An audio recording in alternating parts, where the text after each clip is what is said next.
Mic check, 1 2 1 2. Yo, it's me, Tim Keys, and I just want to hop on here real quick. I hope everybody had a good holiday, Thanksgiving celebration, had time with your family and friends and whatnot. I want to get on here real quick and talk about the situation with Suno and Warner Music. As many of you know at this point, who've been following the situation with Udio and Suno and the record labels, Warner Music and Suno have come to an agreement after their lawsuit pertaining to copyright infringement. So, what is happening now?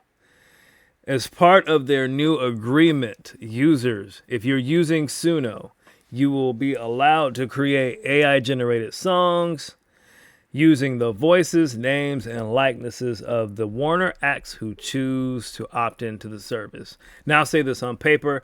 I think that's a good thing. And I know there's some folks here that vary in terms of their agreements when it comes to the use of AI. You know, can we sample? Can we not sample? Can we use this stuff in a certain way? Can we not use it? I'm not for or against any form of technology in and of itself, but I do believe in like paying people, and I believe that people should have that choice. And I always find it funny, like people say, like they're always an advocate for the thing that they want to do when they want to do it, but they never think about the reverse side effects when it impacts them negatively. So like it's all good when it's like you want to sample somebody, or it's all good when you want to pirate the software, but it's never good when you know, it's never good when the person doesn't want to pay you for your work. So you have no problem pirating the software to make your beats and go selling on BeatStars, but you would be mad when they take your beats off of BeatStars and they use it without your permission. You're going to want to get paid. Likewise, a lot of these artists, your producers, engineers, like they want to get paid for their work, and they should. They should at least have some form of option to be able to choose if they, you know, can or cannot, or let me rephrase that. They should have the option to choose what they want to do with their stuff and how they want to use it. Beyond that, you know, if everything is peachy or if everything is in agreement, pardon me, then it's fair game. But you should at least, that's too much stuff. Yikes. I'm not trying to do that. These ads is rough, man. But you know, you should be able to have the option to do with your stuff as you choose to. And I think that part is ultimately important. So, at least on paper, this sounds good for the artist. Now, ultimately, regardless if you are like for AI or for the traditional guard or whatever, understand that these people coming together are doing so for their own benefit. They're not looking out for the artist. They're not looking out for the creator, so to speak. They're looking out for their own best interest. That's what's happening here. But, you know, it does give, at least on paper, some say to these artists on the label. Now, as part of the agreement moving forward, it means that if you are using this platform like Suno, then you will have to pay to download your creations. Whatever you've prompted, whatever you've done, you're going to have to now pay to access those downloads. And you're going to have a cap on how many you can take, which I can imagine that's going to be frustrating for the end user. Again, like I said in the last video, it's usually the end user of these products that's going to pay for it to some extent because they'll have to deal with that paywall. Now, again, this is all about copyright infringement, using work without people's permission. And again, the reason this stuff came to play in the first place was because it was noted, documented that AI was spitting out people's songs. And not all of AI, but Suno and Udio specifically have been spitting out people's actual songs. Like if you go back to Top Hat, Music Attorney, her channel, she's been on this subject for a while.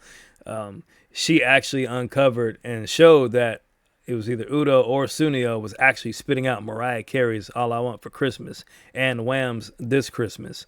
I also saw another gentleman on YouTube unknowingly, ironically, as much as they were making statements about, these companies and, they never do that. And that's not how AI works. So that's not how these things work when you're training them. One of the riffs that they pulled out in their video is they praised the sample and talked about how good it sounded was actually a hook from Heavy D and the Boys. Now that we found love, what are we going to do? It literally spit that hook out like word for word, phrase for phrase. The voice was obviously different, but the melody arrangement was exactly the same. So it's like, yeah, it's spitting out this stuff. And just because you don't know it's spitting out this stuff or has the capacity or has done so in the past, spit out this music, doesn't mean that it's not doing it. And what would be terrible is that if you as the end user using this stuff were to generate something unbeknownst to you that in fact was, belonging to somebody else, then you would have a problem. Especially if you were trying to use this for commercial purposes to kind of like do a thing. And then like all of a sudden you don't know your hand's in the cookie jar. And now you're dealing with other issues. And unfortunately, it does happen, especially when there's money involved. Now, it'll be interesting to see how all this stuff pans out in the long term. I kind of want to move our attention to R&B artist Kalani. Now, it relates back to the AI situation. In this case, Kalani is an R&B artist. She's been out for a hot minute. Literally, I've seen some of her stuff as far back as 2011 and her doing talent shows. But now she's kind of become definitely more prominent and blown up with this new song that she's had, Folded, and all the remixes from her peers in this space. And so she's talked about AI and the AI artists and, the situation with... who was it? Zania Monet, who's supposed to be like another R&B artist from Suno. The creator Talisha Jones and Suno have been able to strike up a $3 million deal, which is like very interesting. But again, there is no, to my knowledge, there's no actual singing coming from Talisha Jones. She supposedly has wrote all the lyrics to Zania Monet, that avatar, and fed those lyrics to that avatar, but she's not singing that music. It's all robot music and AI. But here's what Kalani has to say. Things where the argument is that life is changing regardless and culture is shifting and technology is always going to advance. But I just believe in purity to the arts. Like, I'm not ever going to apologize for being a purist in arts to a certain extent. Obviously not to the point where I'm like, we need to all play violins and be classically trained. You know what I mean? I think that the moment you can equate prompting something and having it make this entire, and I think what I think is I don't think the public knows how AI music works. I think that they're saying, and I'm going to use the girl as an example, they're arguing with us saying, no, she's writing these songs. And then just this thing is creating the image and the voice. No. All you have to do is prompt the AI. As in, I can go in right now and say, I want a mid-tempo ballad that relates to this certain demographic of people that talks about this kind of struggle, that has brandy ad-libs, brandy vocals, a third verse, a key change, a modulation, and then see what it gives me back. And then go, maybe I don't really like that. How about a second verse that has... So, she's absolutely right in the sense that the problem with AI, and when you're dealing with the creation process, it's so easy now to go into these platforms like a Suno or Udio and say, hey, I put in a prompt saying, make a song about hot dogs and grits, which is absolutely disgusting, by the way. But make a song about hot dogs and grits. Put in the key of E minor, 132 BPM, and it'll spit out something. It'll spit out some lyrics. It'll spit out some music. You can prompt the styling of the music. Now, how good that song will sound is subjective. But the point is, you can have the AI machine write it for you. Now, that's not to say that that's happening in the case of Zania Monet or Talisha Jones or however you want to sparse that out. But, you know, it's definitely a possibility. Like, yes, even though Talisha Jones may in fact be writing all of the lyrics that goes into the robot, if you will, she more than likely is probably not writing the music. She's probably not composing the music. She's probably not doing any of that stuff. And she's definitely not singing. That is not her voice. That voice that's used in that robot is an amalgamation of all sorts of different artists over the years. And they probably, you could select the voice to pick the, the tonality of how you want it to sound, the styling of, and it's going to sound pretty close to that person. Now, again, like,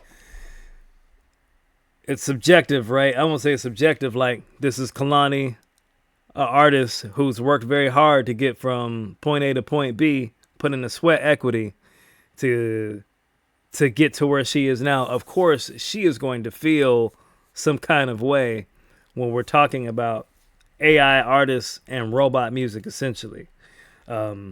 She is going to feel like, hey, this is not true artwork. I want some purity in this stuff. And there are quite a few artists and producers that feel that way. There's also a lot of artists and producers out here that are using AI to help them create their songs. Mostly from what I hear is like they'll hum a melody into the machine and then it'll spit something out based on what they hummed in, or they'll say like, all right, I'm gonna hum in these notes and then, make it sound like a guitar and make it sound like this and put it in, a jazz format or a rock format or whatever. And it'll do it. And so,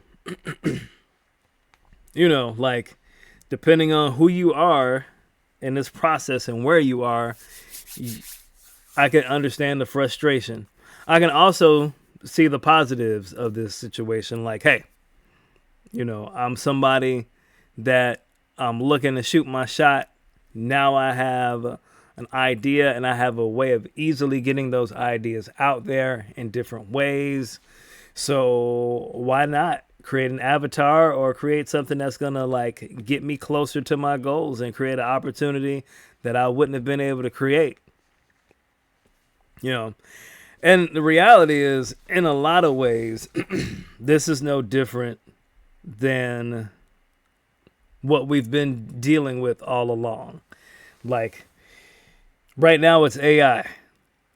10 years ago, it was like MIDI generators, MIDI chord generators. And when the DAW started implementing MIDI generators and chord generators and different things of that nature, you had a lot of folks that was like, hey, well, I don't really care for this technology because I don't need it. Just learn how to play the instrument, which is true. If you learn how to play the instrument, learn how to play piano over time, you will be proficient in doing it. And to some extent, that is kind of a lost art, or lost in the sense that the barrier to entry has been lowered. And because we got MIDI generators now and chord progressions and whatnot that will spit out different chords depending on the button that we press and how we press those buttons, you can make a very unique chord progression and just, put a beat around it. The DAWs are easy to use now. They all work the same, essentially, in the sense that they'll allow you to create music very easily and relatively inexpensively compared to what you used to have to do, 15, 20, 30 years ago. So you have that situation. Like, I can remember when FL Studio became popular and folks had a problem with that because now you're making music in a DAW instead of making music under the old guard, which was getting the keyboard and getting the sampler. And then, my God, I remember when sampling was first taking off back in the 80s and then in the 90s. And that wasn't real music. It takes no skill to take this MPC or they didn't even call it an MPC. They just say it takes no skill to load up a drum machine and smack these buttons and make a song. That's not real talent. I have to play an instrument. Like, you've always had some argument either way for the use of the new thing, or some argument against the new thing as to why it sucked, essentially, and as to why it was going to kill the music. And to some extent, like, both sides have their point.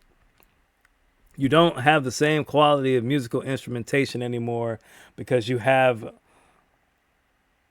decreased the barrier of entry. You don't have to play an instrument anymore formally. Will it help you? Absolutely. Is it necessary? No. Will I hear a difference in music from the person that knows how to like handle melodies because they've had some time with music versus the person that's, just trying to get a one-off and, just using the tools that they have to streamline the process? Well, yeah, absolutely. That being said, it's like, all right, how much do we go back? Do we go back to the classically trained musician? Because those guys are also like, well, none of this stuff is real because you need to be classically trained to, handle certain parts of musicianship, or you're not a real musician. Like, it's always something. And so I look at it like it's a balance. But I do see the frustration if you are an artist and you have been putting in that work and you're signed to a label and you've had your image and your likeness used without your permission, you are going to feel a certain way. But I can also see the advantage of having the opportunities, new opportunities, as a result of this technology and how it lowers the barrier to entry. I also do think to some extent it will lower the quality of the music. And that's just by default. Now, I'm going to close out with this, with all the boring stuff, because that's just what I'm going to do. If I haven't done this in the last video, I'm going to go back. So regardless of how you feel about AI, to use or not to use, here are some things I'm going to leave you with. No, I'm not a lawyer, but I do like to try to keep my hand on the pulse with some of this legal deagle stuff. Again, ultimately, if you have major questions, get you a lawyer and figure this stuff out. However, some of this stuff you could just read. So, important question. Can humans copyright works that they, have created through the use of AI? And in this paragraph right here, highlight it for you. AI-generated material may be copyrighted under some circumstances, like sufficiently creative human arrangements or modifications of AI-generated materials or works that combine AI-generated and human-authored material. So, in other words, how much you drive the machine is going to determine how much of that song you get to own.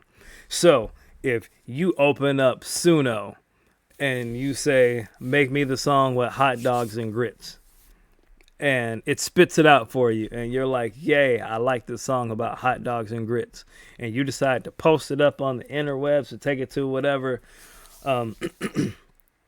you do not own that copyright. And it's right here. When AI determines the expressive elements of the output, the generated material is not the product of human authorship. In order for your stuff to be copyrighted according to United States law at this point in time, your stuff has to be the product of human authorship.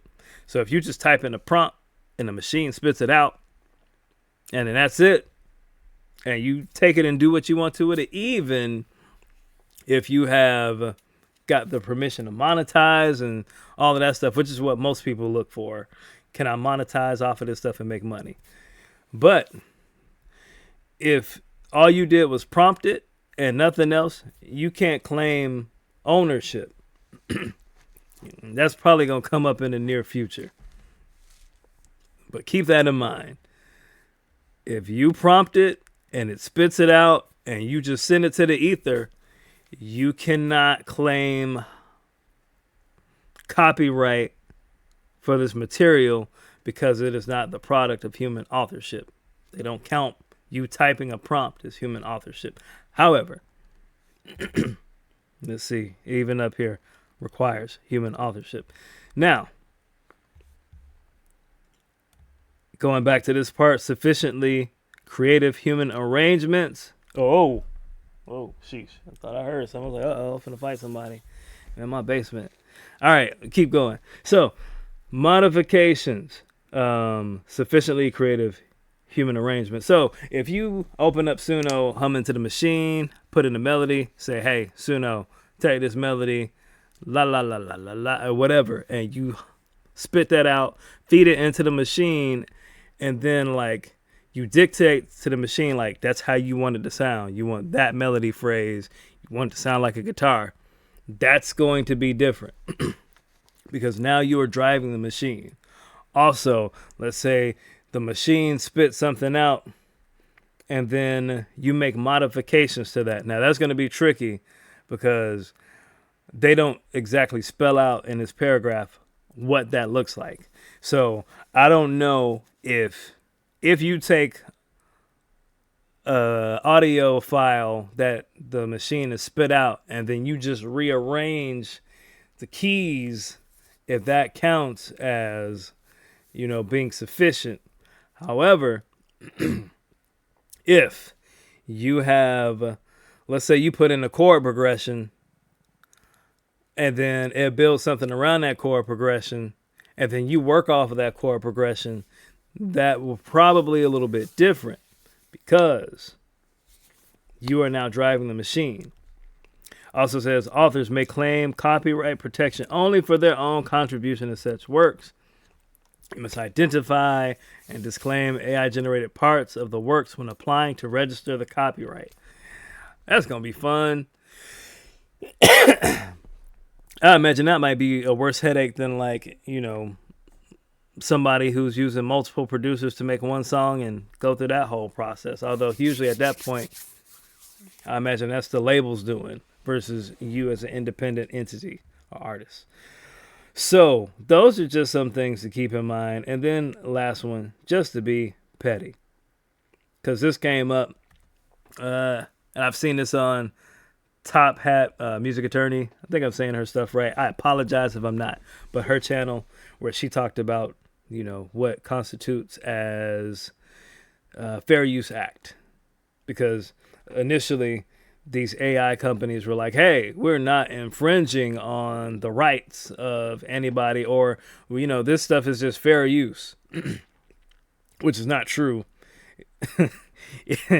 To be fair use means you have to use something for like educational purposes, and it has to vary. How you're using the material has to vary from its initial use. But you don't have to take my word for it. Let's go here. So, whether or not unauthorized copying constitutes fair use depends on 4 non-exclusive factors that Congress has set forth in the Copyright Act. 1, the purpose and character of the use, whether such use is of commercial nature or nonprofit educational purposes. 2, the nature of the copyrighted work itself. 3, the amount and substantiality of the portion used in relation to the copyrighted work as a whole, and the effect of the use upon the potential market for or value of the copyrighted work. So it's one thing if I take a song, and I'm using it in educational purposes. Maybe I want to take Michael Jackson's I Want to Rock With You, and I want to do a breakdown of how he did that song, the vocal techniques that he used, and so forth to make this song. And the context of me using it is for something entirely different than how he used it. I might have more leeway into this, as opposed to if I take that song and then I use it to train my own song or my own machine that just so serendipitously happens to spit back Michael Jackson's I Want to Rock With You at random various intervals.